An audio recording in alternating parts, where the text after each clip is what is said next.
Iya, kita akan melanjutkan pembacaan firman Tuhan. Kita kemarin sudah selesai dengan 1 Samuel pasal yang ke-9, bagaimana akhirnya Tuhan mengizinkan Samuel berjumpa dengan Saul.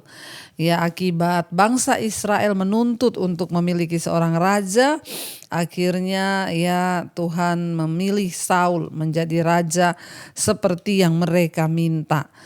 Ayat pasal yang 10 sekarang kita masuk 1 Samuel pasal yang ke-10. Lalu Samuel mengambil buli-buli berisi minyak, ya, jadi ceritanya akhirnya Saul sudah makan bersama dengan mereka, bahkan nginap, dan keesokan paginya ya kita tahu kemarin akhirnya Samuel ya mengantarkan ya kepada Saul, dia bilang, katakanlah kepada bujangmu supaya ia pergi mendahului kita, tetapi berhentilah sebentar, maka aku akan memberitahukan kepadamu firman Allah. 1 Samuel pasal yang ke-10 ya, sebelum Saul pulang. Lalu Samuel mengambil buli-buli berisi minyak, dituangnyalah ke atas kepala Saul, diciuminyalah dia sambil berkata, bukankah Tuhan telah mengurapi engkau menjadi raja atas umatnya Israel? Engkau akan memegang tampuk pemerintahan atas umat Tuhan, dan engkau akan menyelamatkannya dari tangan musuh-musuh di sekitarnya. Inilah tandanya bagimu bahwa Tuhan telah mengurapi engkau menjadi raja atas miliknya sendiri. Ayat 2, apabila engkau pada hari ini pergi meninggalkan aku, maka engkau akan bertemu dengan 2 orang laki-laki di dekat kubur Rahel di daerah Benyamin di Selzah. Mereka akan berkata kepadamu, keledai-keledai yang engkau cari itu telah diketemukan, dan ayahmu tidak memikirkan keledai-keledai itu lagi, tetapi ia khawatir mengenai kamu. Katanya, apakah yang akan kuperbuat untuk anakku itu? Jadi Bapak Ibu, kita melihat di sini akhirnya Samuel mengambil buli-buli berisi minyak. Lalu ya buli-buli berisi minyak itu dituangkannya ke atas kepala Saul, dan Saul didoakan dan diurapi, dan dia berkata, bukankah hari ini Tuhan telah mengurapi engkau menjadi raja atas umatnya Israel? Ya, dan ini akan terjadi nanti ketika engkau pulang di tengah jalan dekat kuburan Rahel. Engkau akan menjumpai 2 orang, 2 orang itu membawa keledai-keledaimu yang hilang. Kita melihat di sini bagaimana Alkitab berkata Tuhan turut bekerja untuk mendatangkan kebaikan. Ya, ternyata memang Tuhan izinkan keledai-keledai itu hilang supaya Saul pergi dengan bujangnya dan bisa berjumpa dengan Samuel untuk diurapi menjadi raja. Kita lihat di sini bagaimana cara kerja Tuhan itu dahsyat dan luar biasa. Ya, tidak perlu direkayasa, karena apapun yang sudah Tuhan rencanakan itu pasti akan terjadi. Kita lihat di sini ketika seorang raja Israel memegang jabatan ya, maka dia tidak hanya dimahkotai, tetapi yang pertama adalah dia diurapi ya. Karena kita tahu bersama sebenarnya Israel adalah negara teokratis. Apa artinya negara teokratis? Negara yang sangat mempercayai bahwa Allah itu adalah satu-satunya raja bagi mereka. Ya, dan di sini kita melihat ya Saul diurapi ya, bukan hanya menerima mahkota atau menerima jabatan, tapi yang pertama kali yang Tuhan lakukan atas orang raja yaitu dia harus diurapi dengan minyak. Ya, dan pemberian mahkota itu adalah tindakan politik untuk menetapkan raja sebagai penguasa. Namun pengurapan adalah tindakan ilahi untuk menjadikan raja sebagai wakil Allah bagi bangsa itu ya. Jadi raja dan imam itu berbeda. Ya raja untuk tugas politik. Tetapi imam itu adalah orang yang dipilih Tuhan. Samuel adalah seorang yang dipilih Tuhan untuk mengurapi Saul menjadi raja. Jadi ketika Saul menerima mahkota itu sebagai tanda kekuasaannya menjalankan kepemerintahan. Tetapi ketika dia juga diurapi oleh Tuhan, itu adalah satu tanda bahwa Tuhanlah yang sudah memilih dia. Ya, dan dia harus menjadi wakil Allah bagi bangsa itu. Bapak Ibu, kita tahun depan akan masuki pemilihan umum. Kita juga berdoa supaya orang-orang yang maju ya di atas bangsa ini, baik itu di DPR daerah, DPRD, DPR RI, juga di pusat, adalah orang-orang yang dipilih Tuhan. Kita berdoa ya, sebagai orang Kristen sebenarnya kita nggak boleh menutup mata ya terhadap masalah-masalah politik di atas bangsa kita. Kita harus sungguh-sungguh berdoa bagi mereka yang dipilih Tuhan ya, sebagai orang-orang yang mau duduk di dalam kursi kepemerintahan, terutama menjadi perwakilan rakyat ya. Kita harus berdoa supaya benar-benar orang-orang yang takut akan Tuhan yang ada di sana, yang dipilih oleh Tuhan. Karena kenapa Bapak Ibu? Ya ketika mereka itu adalah orang-orang yang dipilih oleh Tuhan, maka mereka ya harus berdiri di atas dasar ya kebenaran, dan mereka juga harus diurapi oleh Tuhan. Makanya mari kita dukung dalam doa supaya anak-anak Tuhan, ya kita nggak boleh antipati terhadap ya keadaan politik di atas bangsa ini. Kita nggak boleh cuek. Ya kita harus mendukung anak-anak Tuhan untuk maju, tetapi harus orang-orang yang benar-benar. Saya melihat yang terjadi di Indonesia hari-hari ini mungkin ya karena orang sudah rusak ya kepercayaannya kepada wakil rakyat, sudah rusak kepercayaannya kepada pemerintah, hingga akhirnya kita antipati ya. Bahkan kita alergi gitu kalau ada caleg. Harusnya tidak boleh. Kita harus berdoa, mendukung mereka dalam doa supaya apa? Ada suara-suara kebenaran. Tapi memang tidak dipungkiri kenapa orang Kristen sekarang juga sudah tidak peduli, karena mereka sudah banyak kecewa. Ya banyak melihat bahwa ternyata para caleg yang dipilih juga pada ujung-ujungnya semua hanya mencari kekayaan dan jabatan, bahkan mempermalukan nama Tuhan. Kita berdoa supaya benar-benar Tuhan memilih orang-orang yang takut Tuhan di masa-masa pemilihan umum ini ya, supaya juga Bapak Ibu ya ada orang-orang yang takut Tuhan yang duduk di kepemerintahan. Ya dan Saul dipilih oleh Tuhan menjadi raja, sehingga dia ya diurapi oleh Samuel dengan minyak ya. Jadi dia bukan hanya menerima mahkota, tapi lebih daripada mahkota, sebagai tanda kepemerintahannya dia diurapi dengan minyak di atas kepalanya, sebagai tanda bahwa Tuhan memilih Saul menjadi raja atas orang Israel. Dan akhirnya di saat dikatakan bahwa ya ketika Saul bukan hanya menerima mahkota sebagai tanda kekuasaannya di dunia, tetapi dia menerima pengurapan minyak di atas kepalanya, itu harusnya tanggung jawabnya semakin berat. Kenapa? Karena ya itu dia harus bertanggungjawabkan di hadapan Allah. Menjadi raja atau pemerintah itu menjadi wakil Allah atas sebuah bangsa. Saya juga berdoa mungkin malam ini ada calon-calon ya legislatif, ada caleg-caleg yang mendengarkan ya, Anda menginginkan kursi itu bukan hanya menginginkan jabatan, tetapi itu adalah sebuah tanggung jawab di hadapan Tuhan yang harus Anda pertanggungjawaban kelak. Ya apa yang sudah Anda lakukan ketika Anda diberi tanggung jawab jabatan, apa yang sudah Anda lakukan untuk kepentingan kerajaan Allah. Makanya saya juga berdoa terutama di kantong-kantong Kristen, orang-orang yang duduk di pemerintahan sebagai kepala-kepala daerah itu harus sama-sama bersinergi, berdoa buat bangsa, berdoa buat kota. Jangan hanya cari uang, cari kepentingan diri sendiri. Ya kita lihat di sini Saul dipilih menjadi seorang raja, dia diurapi oleh Tuhan. Jadi bukan hanya menerima mahkota di atas kepalanya atau jabatan, tapi dia menerima tanggung jawab ilahi dari Allah, karena itu dia diurapi ya. Dan dikatakan di sana ya bahwa minyak urapan khusus itu ya adalah campuran dari minyak zaitun, mur dan rempah-rempah yang mahal. Ya minyak itu dituangkan ke atas kepala sang raja, melambangkan kehadiran dan kuasa Roh Kudus Allah di dalam kehidupannya. Upacara pengurapan ini adalah untuk mengingatkan sang raja bahwa dia dipilih oleh Allah dengan tanggung jawab yang besar untuk memimpin bangsanya itu kepada jalan Tuhan, dan bukan dengan hikmatnya sendiri, tetapi dia harus memimpin dengan hikmat Allah. Betapa luar biasanya kalau orang-orang yang duduk di kursi pemerintahan di atas bangsa ini, anak-anak Tuhan, mereka sungguh-sungguh berdoa di dalam menjalankan tugas dan tanggung jawab mereka. Betapa indahnya ketika mereka sungguh-sungguh berdoa meminta hikmat Tuhan dalam mereka menjalankan dan tidak mencari keuntungan bagi diri sendiri. Itu adalah sesuatu yang luar biasa ya. Dan kita melihat di sana ya, dari sana dikatakan di situ ya, Samuel berkata, engkau akan mendapat ya 2 orang mereka akan membawa keledai-keledaimu yang hilang. Ayat 3 berkata, dari sana engkau akan berjalan terus lagi dan sampai ke pohon tarbantin di Tabor. Maka di sana engkau akan ditemui oleh 3 orang laki-laki yang naik menghadap Allah di Betel. Seorang membawa 3 ekor anak kambing, seorang membawa 3 ketul roti, dan yang lain lagi sebuyung anggur. Ayat 4, mereka akan memberi salam kepadamu dan memberikan kepadamu 2 ketul roti yang akan kau terima dari mereka.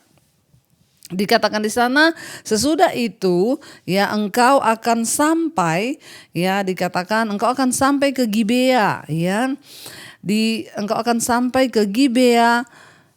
Allah sudah engkau akan sampai ke Gibea Allah, tempat kedudukan pasukan orang Filistin.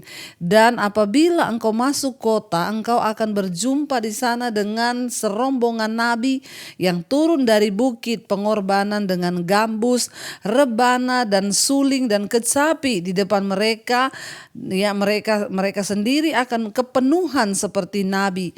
Maka roh Tuhan akan berkuasa atasmu, engkau akan kepenuhan bersama-sama dengan mereka dan berubah menjadi manusia lain. Bapak Ibu, kita lihat di sini betapa luar biasa Tuhan itu memilih Saul.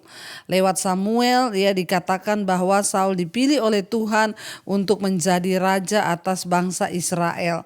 Dan apa yang terjadi, Tuhan berkata dia akan ketemu. Jadi semuanya Samuel sudah tahu. Nanti kamu akan berjalan, kamu akan ketemu rombongan nabi. Nanti kamu akan ketemu 3 orang yang akan membawa roti. Lalu kamu akan diberi roti. Lalu kamu akan makan roti itu. Dan nanti kamu akan ketemu rombongan nabi yang mereka itu akan bernubuat kepenuhan Roh Kudus. Lalu engkau juga akan ditumpangi tangan. Dan engkau juga akan diurapi oleh Roh Allah. Dan engkau juga akan berubah menjadi manusia yang lain. Semua Samuel beritahu kepada Saul bagaimana Saul itu akhirnya menjadi berubah manusia lain. Dikatakan, jadi kita melihat di sini bagaimana mungkin Saul akan dipenuhi dengan Roh Kudus tetapi belakangan melakukan tindakan-tindakan yang begitu jahat. Mungkin kita bertanya, Saul itu kan jahat. Dari kisah hidupnya, pemerintahannya kita tahu pada akhirnya dia tidak setia kepada Tuhan, bahkan dia memberontak terhadap Allah, bahkan dia ingin membunuh Daud. Dan kita melihat di sana bahwa bagaimana mungkin kita bertanya, dia kan sudah dipilih Tuhan, dia dipenuhi oleh Roh Allah, tapi kenapa pada akhirnya dia itu jadi begitu jahat? Jadi kita melihat sepanjang perjanjian lama, Roh Allah itu berkuasa atas seseorang yang sementara, supaya Allah bisa memakai orang itu untuk tindakan-tindakan yang besar.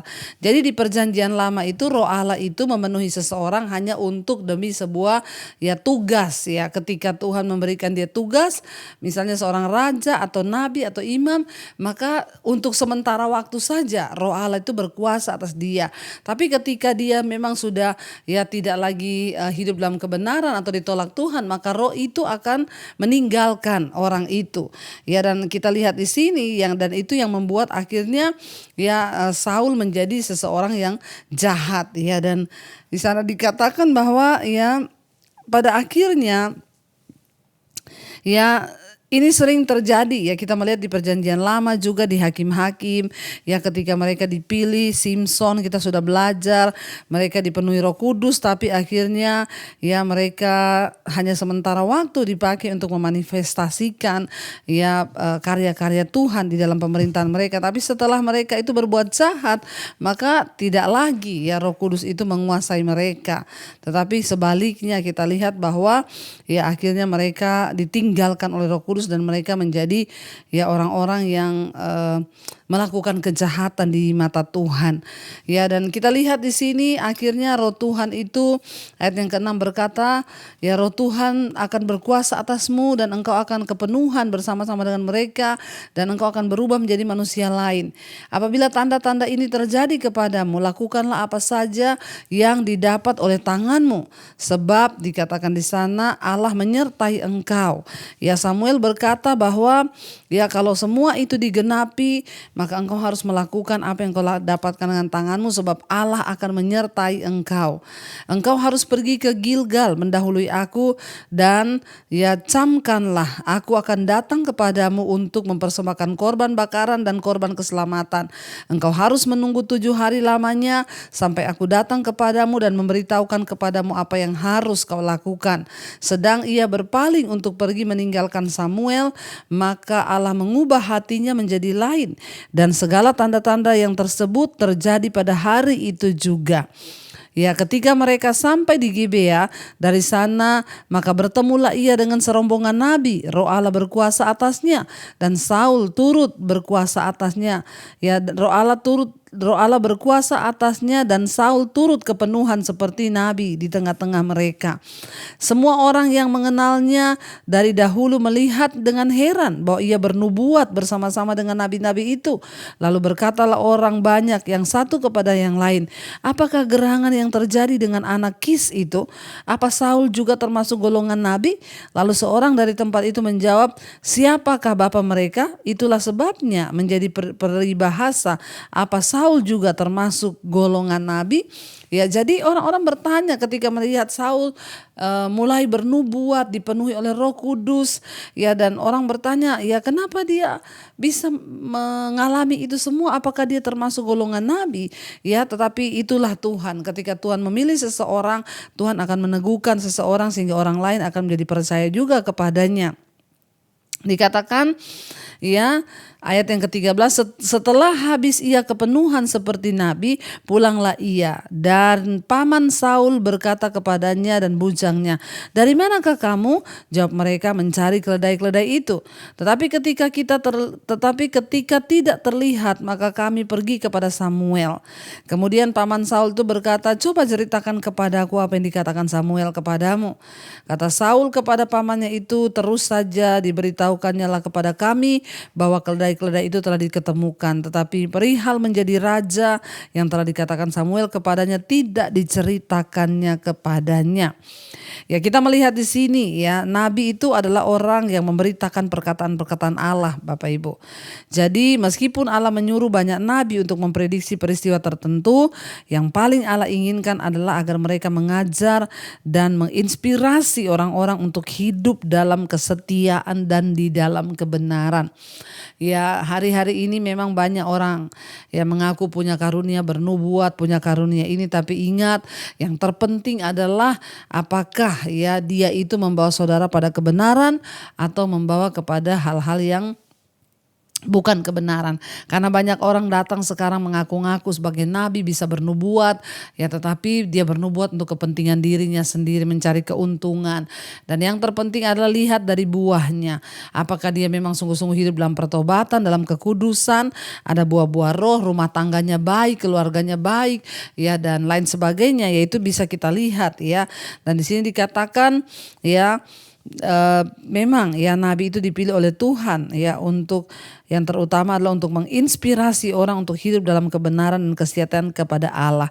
Ketika kenalan-kenalan Saul mendengar kata-kata penuh ilham yang diucapkan oleh Saul, mereka berseru, ya, karena mereka kenal siapa Saul. Mereka bilang, Saul, kenapa dia melakukan hal itu? Apakah dia itu juga, ya, termasuk dari golongan nabi? Karena mereka tahu bahwa Saul itu orang yang, ya, duniawi, ya.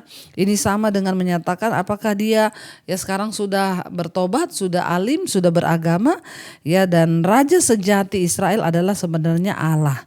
Tetapi karena bangsa ini meminta raja yang lain, bayangkan, orang menginginkan seorang manusia dan bukan menginginkan Allah sebagai pembimbing dan pemimpin mereka. Ya, Allah, dan mereka terus melakukan, ya, pemberontakan di hadapan Allah, padahal Allah ingin menyertai mereka. Ya, jangan sampai Bapak Ibu kita juga menjadi seperti bangsa Israel, ya, yang sudah, ya, sebenarnya disertai Tuhan, tapi akhirnya kita justru menolak Tuhan sebagai pemimpin dalam hidup kita. Karena itu mari kita sungguh-sungguh berdoa, ya, mari kita sungguh-sungguh minta kepada Tuhan hikmat agar kita juga boleh menjadi orang-orang yang sungguh-sungguh taat pada firman Tuhan dan melakukan kebenaran firman Tuhan. Ya, sekarang kita akan lanjutkan pembacaan kita, masih 1 Samuel pasal yang ke-10. Ya, sekarang kita akan lanjut pada ayat yang ke-17. Dikatakan di sana, Saul menjadi menjadi raja dengan undian. Ayat yang ke-17. Kemudian Samuel mengarahkan bangsa itu ke hadapan Tuhan di Mispa, dan ia berkata kepada orang Israel itu, beginilah firman Tuhan Allah Israel, aku telah menuntun orang Israel keluar dari Mesir dan telah melepaskan kamu dari tangan orang Mesir dan dari tangan segala kerajaan yang menindas kamu.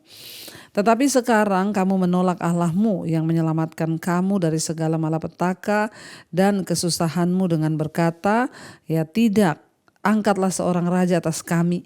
Maka sebab itu berdirilah kamu di hadapan Tuhan menurut sukumu dan menurut kaummu. Ya, kita lihat di sini ya akhirnya ya karena mereka yang meminta raja ya, dan akhirnya Tuhan juga memerintahkan kepada Samuel untuk mengerahkan bangsa itu ke hadapan Tuhan di Mispa, dan ia berkata kepada orang Israel itu, beginilah firman Tuhan Allah Israel, aku akan menuntun orang Israel keluar dari Mesir, aku yang telah menuntun orang Israel keluar dari Mesir dan telah melepaskan kamu dari tangan orang Mesir dan dari tangan segala kerajaan yang menindas kamu. Ayat 19 dikatakan, tetapi sekarang kamu menolak Allahmu yang menyelamatkan kamu dari segala malapetaka dan kesusahanmu dengan berkata, tidak, angkatlah seorang raja atas kami. Maka sebab itu berdirilah kamu di hadapan Tuhan menurut sukumu dan menurut kaummu. Ya, jadi saudara, sebenarnya Israel adalah negara teokratis atau negara yang kepemimpinannya itu hanya Allah. Tetapi bangsa itu meminta raja lain ya. Bayangkan ya, orang menginginkan seorang manusia dan bukan menginginkan Allah lagi. Ya, itu sangat menyakiti hati Tuhan. Mereka tidak lagi menginginkan Tuhan, tapi mereka menginginkan manusia yang akan menuntun mereka karena mereka ingin seperti bangsa-bangsa lain. Padahal bangsa-bangsa lain itu bangsa kafir yang tidak mengenal Allah. Ya, dan dalam sepanjang sejarah manusia itu sudah menolak Allah. Dan mereka harus terus melakukannya. Ya, terus manusia menolak Allah, menolak Allah, menolak Allah. Ya, mungkin kita berkata, saya tidak pernah menolak Tuhan, Bu. Ya, saya ini Kristen, gak pernah menolak Tuhan. Ketika kita melakukan sesuatu yang bertentangan dengan kehendak Tuhan, bahkan mungkin kita terus lebih memilih hidup di dalam dosa, maka itu adalah satu sikap kita ini sudah menentang Tuhan. Ya, jangan menolak Tuhan. Ya, jangan pernah kita ya menolak Dia yang berfirman, menolak Allah dalam hidup kita. Ya, dan dikatakan di sana ya mereka itu sudah menolak Tuhan. Apakah kita juga hari-hari ini mungkin sedang menolak Allah dengan sikap kita ya? Dengan mengesampingkan Tuhan dan mengakui seseorang atau sesuatu sebagai raja dalam hidup kita yang menjadi prioritas utama. Waktu kita menempatkan sesuatu menjadi prioritas utama di hidup kita, itu artinya kita sudah menolak Tuhan. Ya, jangan pernah menolak Tuhan ketika kita menempatkan ya apapun di hidup kita ini yang menggantikan posisi Tuhan. Ya, belajarlah dari kisah hidup bangsa Israel, belajar dari semua kisah yang ditulis dalam Perjanjian Lama, itu akan membuat kita semakin berhikmat dan kita tahu apa yang Tuhan mau, apa yang Tuhan tidak mau. Ya, dan di sana dikatakan ayat yang ke-20 kalau kita baca, lalu Samuel menyuruh segala suku Israel tampil ke muka, maka ya didapatilah suku Benyamin. Sesudah itu disuruhnyalah suku Benyamin tampil ke muka menurut kaum keluarganya, maka didapatilah kaum keluarga Matri. Akhirnya disuruhnyalah kaum keluarga Matri tampil ke muka seorang demi seorang, maka didapatinyalah Saul bin Kis ya. Tetapi ketika ia dicari, ia tidak ditemukan ya. Sebab itu ditanyakan pula lah kepada Tuhan, apa orang itu juga datang kemari? Tuhan menjawab, sesungguhnya ia bersembunyi di antara barang-barang. Ya, Bapak Ibu, kita lihat di sini, akhirnya orang-orang Israel memilih raja pertama mereka dengan membuang undi ya. Ya, mungkin dengan memakai urim atau tumim, dua pelat atau batu pipih yang dibawa oleh imam besar. Jadi fakta bahwa Saul dipilih bisa kelihatan seperti keberuntungan. Tetapi itu sebenarnya ya Allah lah yang sudah menentukan itu. Dan Allah menyuruh orang Israel untuk memakai Urim dan Tumim bagi tujuan khusus, ya, yakni ya bertanya kepadanya pada saat-saat seperti ini. Dengan memakai Urim dan Tumim, bangsa Israel menyerahkan pengambilan keputusan kepada Allah. Hanya imam besar yang boleh mempergunakan Urim dan Tumim yang dirancang hanya untuk memberikan jawaban ya atau tidak. Ya, jadi ini adalah sebenarnya Tuhan sudah memilih Saul. Kita sudah melihat bagaimana Tuhan berbicara kepada Samuel. Tapi kenapa Tuhan harus menyuruh mereka membuang undi? Ya, demi satu kebutuhan ya dan tujuan khusus yang Tuhan sudah rancangkan bagi bangsa itu. Tapi ketika dicari Saul tidak ada. Dikatakan di sana ya, pada waktu bangsa Israel sudah berkumpul untuk memilih seorang raja, Saul sudah mengetahui bahwa dialah sang raja itu. Ya, akan tetapi bukannya maju, tapi Saul bersembunyi di antara tumpukan barang-barang. Dan seringkali kita ini melihat ya, kita seringkali juga melakukan hal itu. Kita lari dari tanggung jawab, ya, kita bersembunyi karena kita mungkin takut gagal, ya, dan kita tidak yakin tentang bagaimana harus melangkah maju. Ya, dan bersiaplah sekarang, kita percaya kalau Tuhan yang memilih kita harus bersandar kepada Tuhan dan kita harus percaya bahwa ya Tuhanlah yang akan menyertai dan membuat segala yang kita lakukan itu berhasil. Ya, Daud tidak yakin. Daud bahkan tidak percaya kepada Tuhan. Ya, karena itu dia bersembunyi. Padahal sudah cukup jelas tanda-tanda nubuatan dari Samuel dan semua yang dikatakan Samuel sudah terjadi. Tapi Saul tidak punya cukup iman untuk mempercayai Tuhan, bahwa Tuhan yang sudah memilih dia, sehingga dia bersembunyi, Bapak Ibu ya. Dan dikatakan di sana akhirnya ditanyakan kepada Tuhan, apakah Saul datang di pertemuan kita ini di sini? Dan Tuhan menjawab, sesungguhnya ia bersembunyi di antara barang-barang. 23, berlarilah orang ke sana dan mengambilnya dari sana. Dan ketika ia berdiri di tengah-tengah orang sebangsanya, ternyata ia dari bahu ke atas lebih tinggi daripada setiap orang sebangsanya. Dan Samuel berkata kepada seluruh bangsa itu, kamu lihatkah orang yang dipilih Tuhan itu? Sebab tidak ada seorang pun yang sama seperti dia di antara seluruh bangsa itu. Lalu bersoraklah seluruh bangsa itu demikian, hidup raja, ya, hidup raja. Tuhan memilih Saul karena memang Saul ya memiliki kelebihan dari semua orang yang ada di sana, yaitu dia lebih tinggi. Ya, perawakannya juga baik dan dia lebih tinggi. Ya, ketika Tuhan memilih seseorang tuh pasti ya orang itu punya sesuatu ya yang Tuhan yang lebih tahu ya. Tetapi ya apakah orang itu akan tetap berjalan dalam kehendak Tuhan atau tidak, itu kembali kepada orang tersebut ya, dengan bagaimana dia berespon terhadap Tuhan, bagaimana dia berjalan dalam ketaatan. Ya, kita lihat sekalipun Saul sudah dipilih Tuhan, namun ya dia melakukan banyak hal yang akhirnya membuat dia kembali jatuh. Dan pada waktu bangsa Israel berkumpul untuk memilih seorang raja, ternyata Saul ya dia sudah mengetahui bahwa dia adalah raja itu, tapi dia bersembunyi. Ini menandakan ya Saul adalah seorang yang takut gagal, tidak mempercayai Allah, tidak punya cukup iman, padahal dia akan menjadi seorang raja atas Israel. Nah, akhirnya ya ketika Saul sudah dipanggil maju dan Samuel berkata demikian, maka semua orang Israel berseru, hidup raja.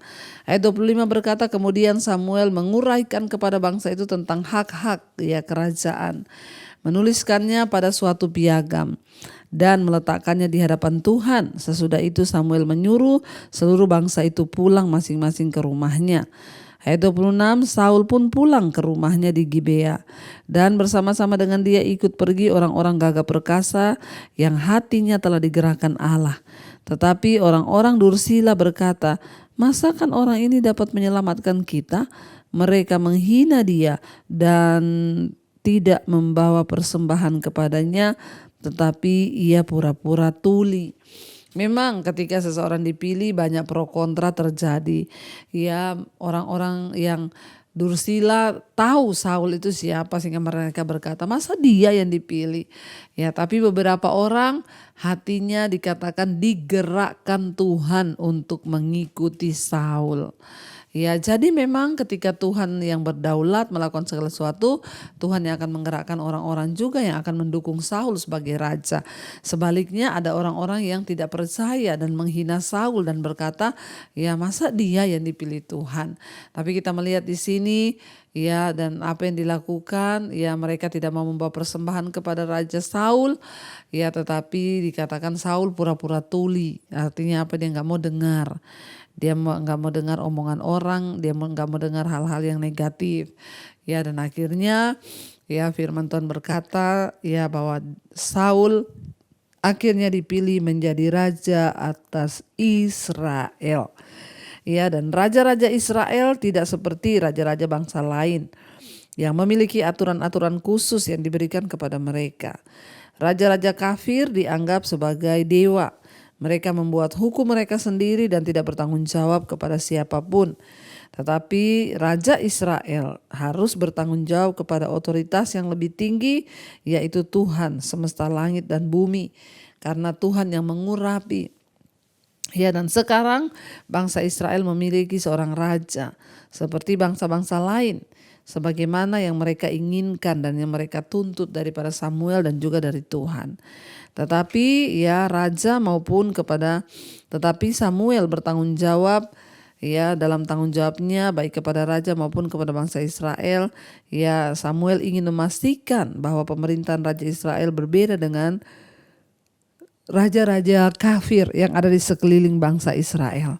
Ya, dan meletakkannya di hadapan Tuhan, artinya Samuel meletakkan gulungan kitab sebagai saksi atas kesepakatan yang sudah mereka tentukan itu di Mispa, ya.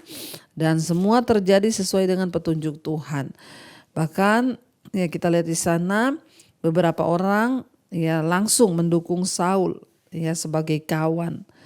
Sedangkan yang lainnya memandang rendah kepadanya. Memang ya kritik ya itu akan selalu ada, bahkan ditujukan kepada orang-orang yang memimpin karena mereka berada di depan.